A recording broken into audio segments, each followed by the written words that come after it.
Reading through the Bible.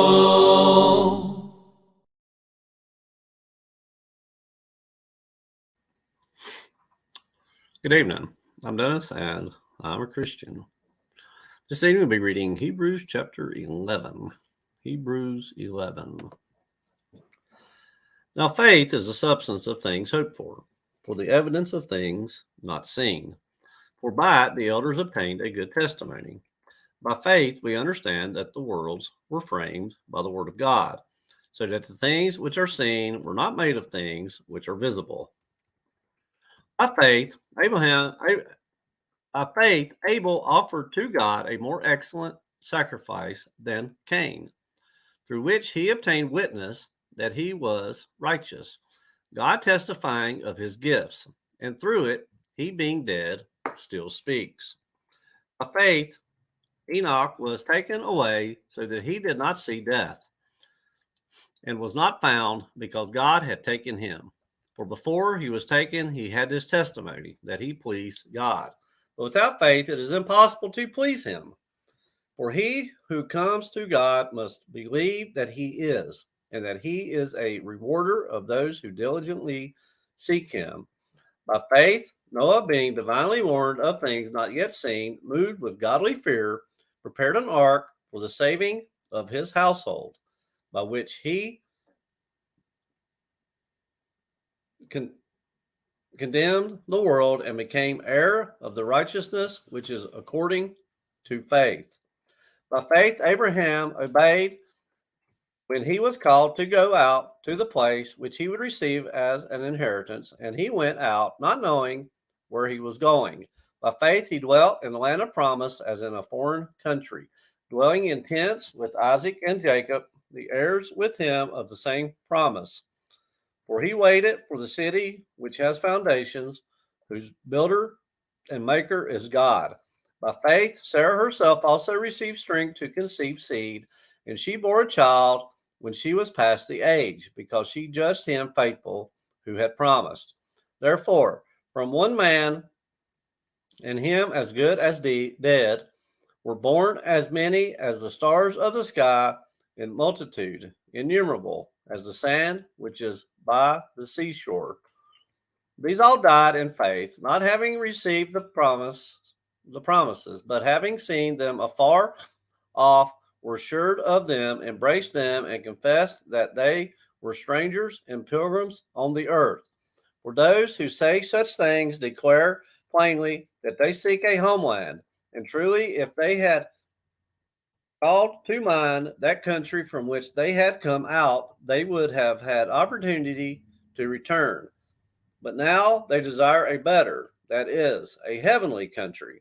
Therefore, God is not ashamed to be called their God, for he has prepared a city for them. By faith, Abraham, when he was tested, offered up Isaac. And he who had received the promises offered up his only begotten son, of whom it was said, "In Isaac your seed shall be called," concluding that God was able to raise him up even from the dead, from which he also received him in a figurative sense. By faith, Isaac blessed Jacob and Esau concerning things to come.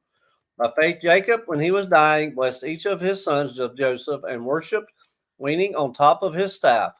By faith, Joseph, when he was dying, made mention of the departure of the children of Israel and gave instructions concerning his bones. By faith, Moses, when he was born, was hidden 3 months by his parents, because they saw he was a beautiful child, and they were not afraid of the king's command.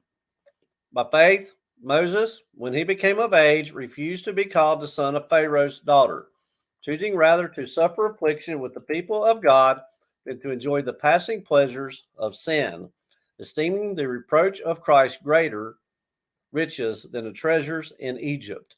For he looked to the reward. By faith he forsook Egypt, not fearing the wrath of the king, for he endured as seeing him who is invisible. By faith he kept the Passover and the sprinkling of blood, lest he who destroyed the firstborn should touch them.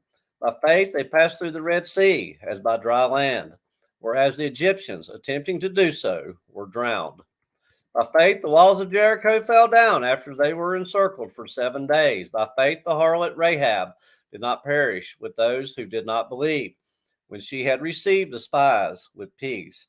And what more shall I say? For the time would fail me to tell of Gideon, Barak, and Samson, and Jephthah, also of David and Samuel and the prophets, who through faith subdued kingdoms, worked righteousness, obtained promises, stopped the mouths of lions, quenched the violence of fire, and escaped the edge of the sword.